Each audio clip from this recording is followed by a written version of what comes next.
नमस्कार, मैं पूर्णिमा मेहरा स्वागत करती हूं आपका TFD इंडिया लाइव पर।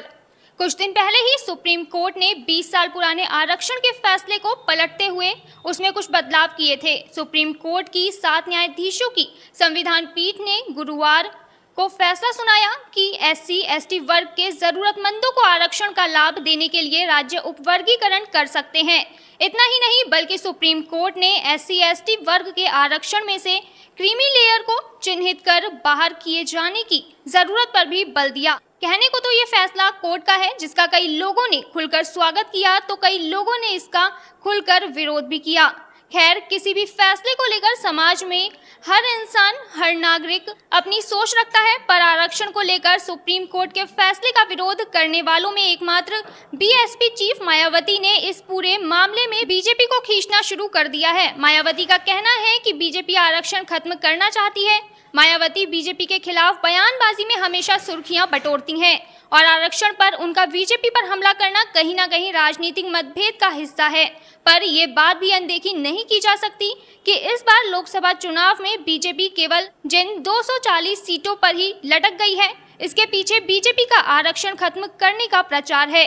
इस बार चुनाव में बीजेपी को यूपी में मुंह की खानी पड़ी, जहां बीजेपी 33 सीटों में ही सिमट कर रह गई।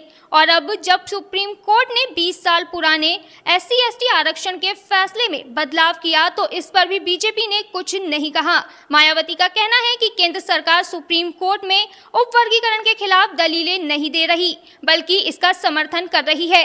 हालांकि मायावती ने इस मामले में सपा, कांग्रेस और आप को भी आरक्षण विरोधी बताया है। पर आपके मुताबिक SC/ST आरक्षण के फैसले में बदलाव कितना सही है और इससे क्या वास्तव में आरक्षण का दायरा बढ़ाया जा सकता है, इस पर आप अपनी राय जरूर दें। पर इस वक्त आरक्षण का जो बवाल बांग्लादेश में मचा है, उसकी चिंगारी अब भारत में भी दिखने लगी है।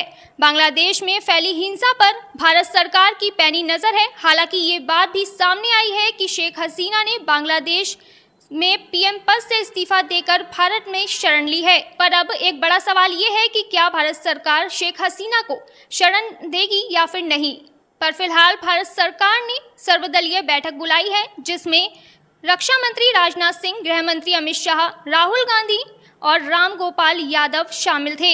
इस वक्त बांग्लादेश में 12,000 से 13,000 भारतीय हैं, जिन्हें वहां सुरक्षित और घर पर रहने को कहा गया है। 8,000 भारतीय छात्र वापस आ चुके हैं। वहीं सरकार अभी भी यही बोल रही है कि वहां हालात इतने भयावह नहीं है कि वहां से नागरिकों को वापस बुलाना पड़े, लेकिन ऐसी जरूरत होती है तो ऐसे में रेस्क्यू चलाया जाएगा। यह पूरे देश से जुड़ा मुद्दा है, तो ऐसे में सरकार द्वारा लिए गए फैसलों से विपक्ष संतुष्ट है। पर अभी तक शेख हसीना पर कोई फैसला नहीं लिया गया है। पर कई रिपोर्ट में ये दावा किया जा रहा है कि शेख हसीना लंदन में शरण लेना चाहती हैं, जिसके लिए उन्होंने इंग्लैंड की सरकार से अनुरोध किया है। हसीना के साथ उनका बेटा और उनकी बहन भी मौजूद हैं। ऐसे में बांग्लादेश का पड़ोसी मुल्क होने के कारण अब भारत को बांग्लादेश से सटी करीब 4,000 किलोमीटर लंबी सीमा से घुसपैठ का खतरा भी बना हुआ है, जिसको लेकर शिवसेना की प्रियंका चतुर्वेदी ने सरकार का ध्यान सीमाएं सुरक्षित करने की तरफ केंद्रित किया है। साथियों, हिंसा चाहे बांग्लादेश में हो या फिर श्रीलंका और पाकिस्तान में, हर पड़ोसी मुल्क में होने वाले मतभेद और दंगों का असर भारत पर भी पड़ सकता है। यही वजह है कि अब सरकार की टेंशन काफी बढ़ गई है और सभी राजनीतिक पार्टियां भी इसे राष्ट्रीय मुद्दा मानकर एक दूसरे का समर्थन कर रही हैं। आप इस पूरे मामले पर क्या कहेंगे? अपनी राय जरूर दें और हमारी नजर हर पल इस मुद्दे पर है, तो जुड़े रहिए TFD इंडिया लाइव के साथ। धन्यवाद।